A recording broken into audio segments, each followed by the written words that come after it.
Hello and Assalamu alaikum. You're watching Corner Player. I'm your host.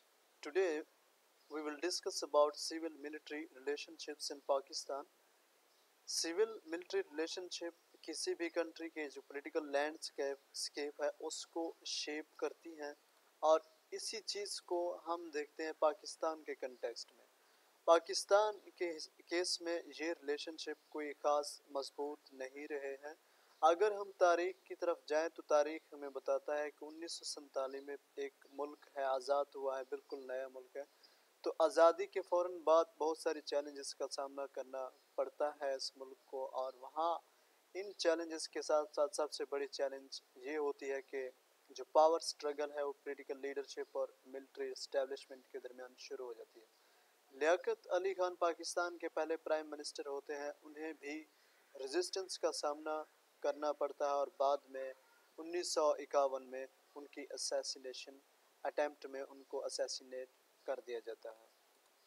ऐसा नहीं है कि पाकिस्तान में मिलिट्री इंटरवेंशन कोई एक बार या दो बार हुई है, लेकिन पाकिस्तान की हिस्ट्री का बहुत सारा हिस्सा जो है वो मिलिट्री के अंडर रहा है।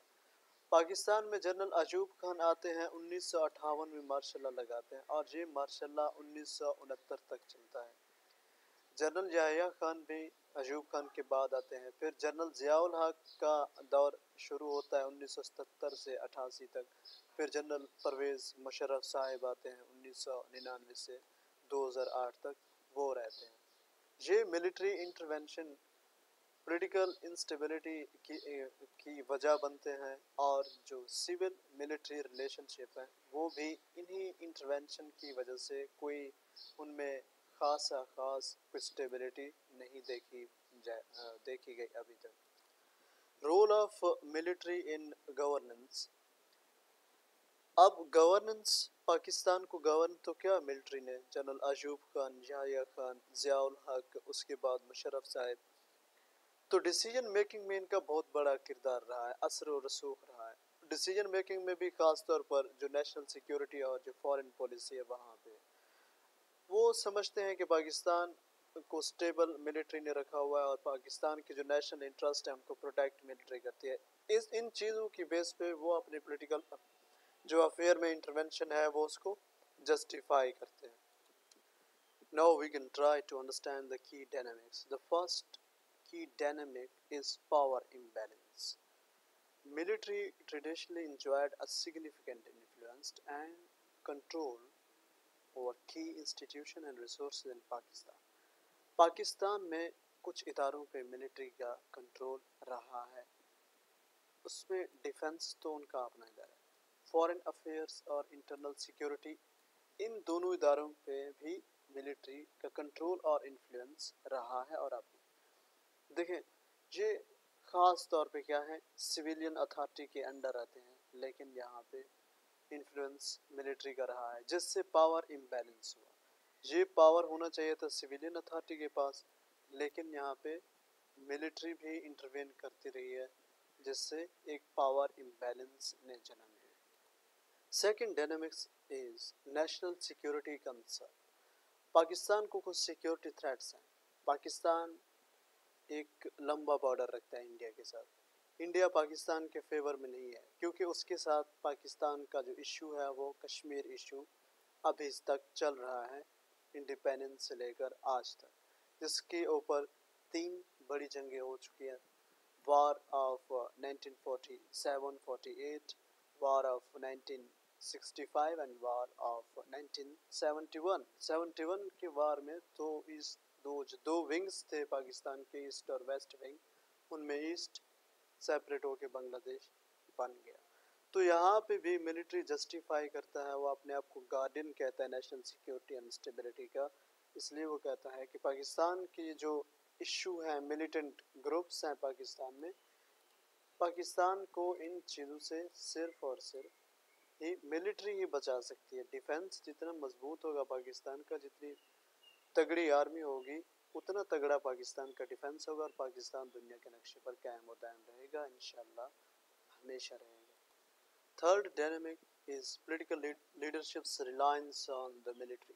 देखिए हर बारी कसूर उनका भी नहीं है, हमारी जो लीडरशिप है, सिविलियन लीडरशिप है, वो भी उन पे रिलाइन करता है।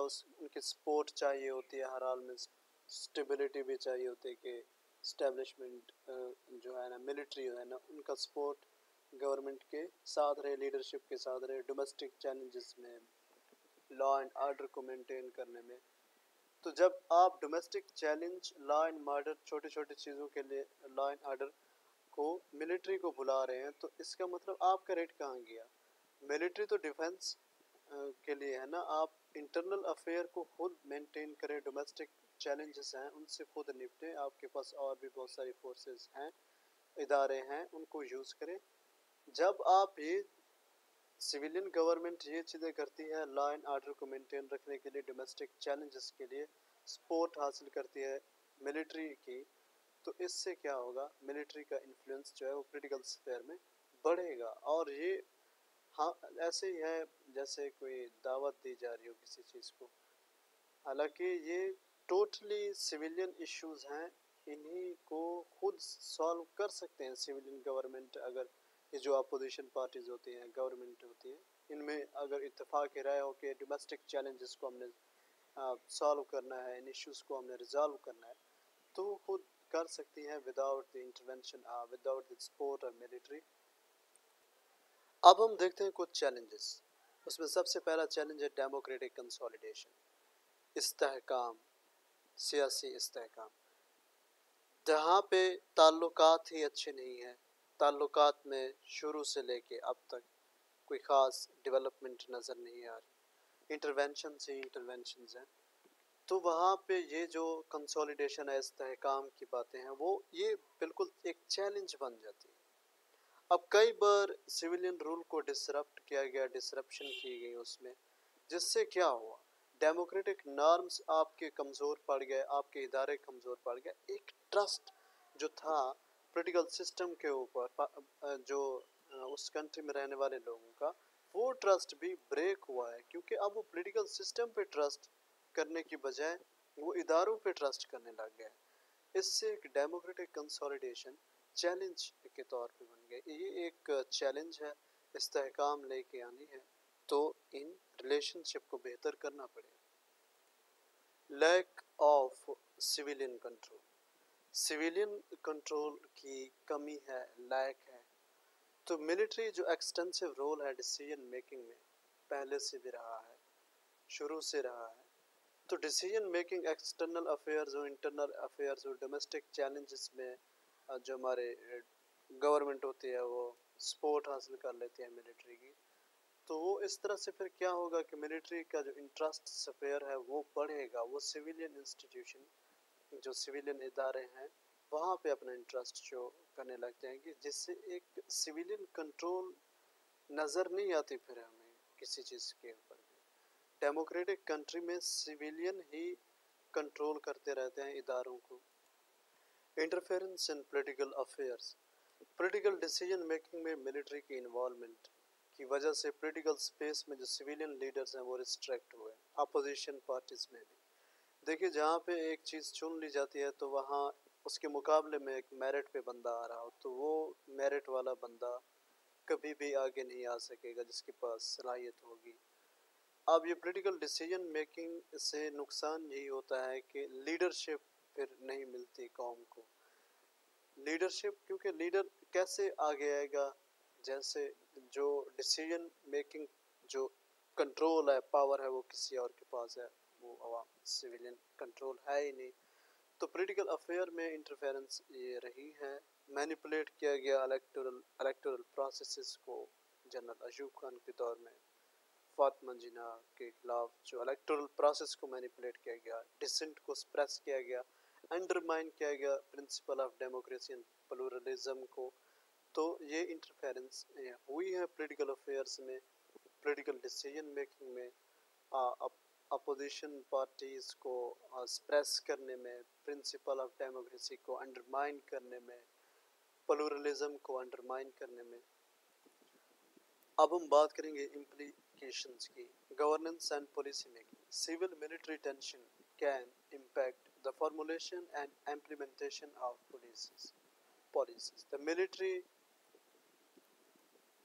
prioritize and perspective may differ from those of civilian institutions, leading to conflict and delay in decision-making processes. This can hinder effective governance and impede progress in critical issues such as economic development, social welfare, and human rights.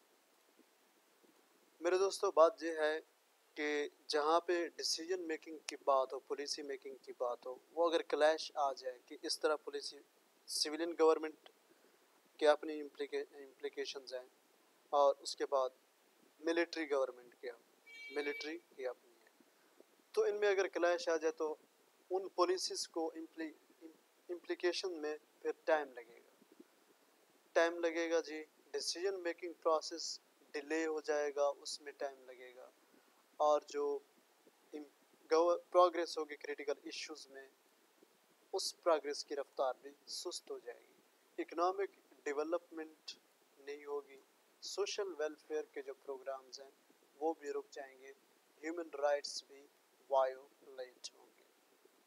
अब है civilian military trust deficit. देखिए, कोई भी ताल्लुक हो उसमें trust का होना बहुत ज़रूरी होता है।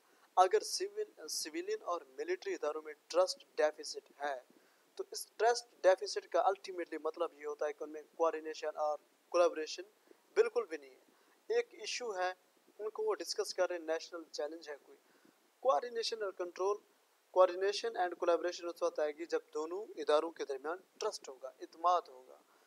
अब इत्मीनान ना होने की वजह से फिर कौन सी चीज़ें जन्म लेती है, सस्पिशन है, शक हो जाता है एक दूसरे के ऊपर, फिर कंपटीशन आ जाती है जो कोऑर्डिनेशन और कोऑपरेशन को ख़त्म करके रख देती है, इससे नुकसान ये होगा कि पॉलिटिकल इंस्टेबिलिटी आएगी और नेशनल यूनिटी जो है उसको अंडरमाइन किया जाएगा।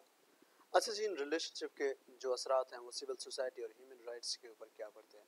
Human rights, freedom of expression और लिबर्टीज़, इन चीज़ों पे असरात पड़ते हैं।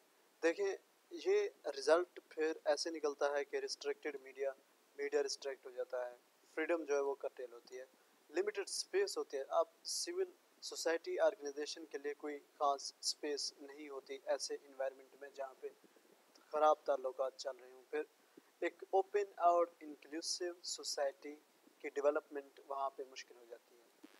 माजी की बातें हमने बहुत कर ली, मायूसी और इसके अलावा हमें कुछ नहीं मिला जहाँ पे नेगेटिविटी के अलावा। अब हम रिसेंट डेवलपमेंट्स और फ्यूचर पर्सपेक्टिव देखते हैं। डेमोक्रेटिक ट्रांजिशन हो रही है। मुशर्रफ के जाने के बाद जो है ना, वो पावर मिलिट्री से कुछ सिविलियन गवर्नमेंट्स को मिली है। ये डेमोक्रेटिक गवर्नेंस की तरफ बढ़ते हुए डिज़ायर्स है। ये सक्सेसफुल टेन्योर गुजरा है 2008 से 2013 तक। ये जो गवर्नमेंट गुजरी है ये इस बात की अलामत है कि पाकिस्तान भी अब इंशाल्लाह डेमोक्रेसी की तरफ जाएगा और यहाँ पे सिविलियन रूल होगा, इंशाल्लाह सिविलियन रूल होगा। स्ट्रेंथन सिविलियन इंस्टीट्यूशन, सिविलियन इदारों को मजबूत किया जा रहा है। एफर्ट्स, कोशिशें की जा रही हैं कि सिविलियन इदारों को मजबूत किया जाए, डेमोक्रेटिक नॉर्म्स को प्रमोट किया जाए, सिविलियन ही सिविलियन इदारों को कंट्रोल करें और पार्लियामेंट को मजबूत किया जाए। पार्लियामेंट को मजबूत किया जाए और रीबैलेंस किया जाए, ये जो सिविल मिलिट्री रिलेशंस हैं इनको रीबैलेंस किया जाए, और ये कोशिशें अब हो रही हैं। ताल्लुकात में बराबरी की ज़रूरत क्यों है?